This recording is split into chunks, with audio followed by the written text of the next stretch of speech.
राज्याचं लक्ष लागलंय ते माळशिरसच्या मार्कडवाडीकडे, कारण मार्कडवाडीमध्ये आज बॅलेट पेपरवर मतदान घेतलं जाणार आहे। प्रशासनाने या गावामध्ये जमावबंदी लागू केलेली आहे, मोठा पोलीस बंदोबस्त लावलेले आहे।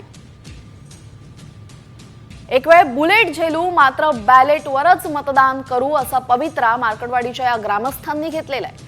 मतदानासाठी सकाळी 8 ते संध्याकाळी 5 अशी वेळ आहे।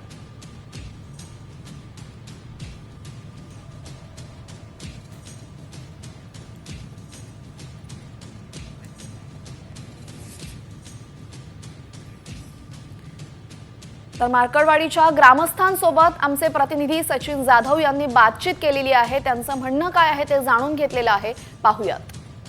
मार्कडवाडीमध्ये बॅलेट पेपरवर मतदान होणार आहे, त्यासाठी खरं तर महिला मतदार बाहेर आलेले आहेत, त्यांना मतदान करायचं आहे। हे आता केलं नाही, हे पहिल्यांदाच आहे। पण ह्याच्या अगोदर करत होतो ते जानकर साहेबांनाच करत होतो।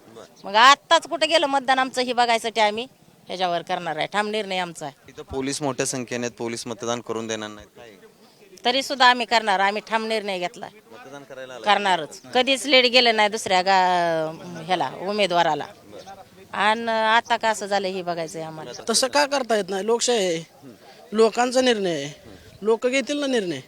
आम्ही प्रशासनाकडे गेलो, प्रशासनाने मान्य केलं, आम्ही गावकरी घेतोय।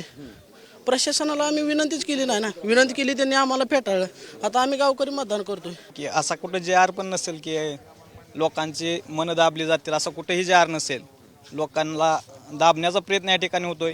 प्रशासन आमच्या कालच्यापासून दबाव आणतंय, तर हा लोकशाहीचा कुठंतरी मोठा गोळ होत आहे। लोकशाही दडपण्याचा प्रयत्न चालू आहे, ब्रिटिश सरकार आणण्याचा प्रयत्न चालू आहे। या ठिकाणी महाराष्ट्रामध्ये काय चाललंय हे जनतेला आता कळायला लागलेलं आहे। त्यामुळे हा मार्कडवाडी गावाने सगळ्यात मोठा निर्णय घेतलेला आहे। आमच्या गाव लेवलला आम्ही करून घेणार आहे सर्व सिस्टम, शासनाचं काही देत आहे नाही, सर्व आमच्या गाव लेवलला करून घेतोय आम्ही। कॅमेरामन सुमित सह सचिन जाधव, साम टीव्ही न्यूज, मार्कडवाडी, माळशिरस।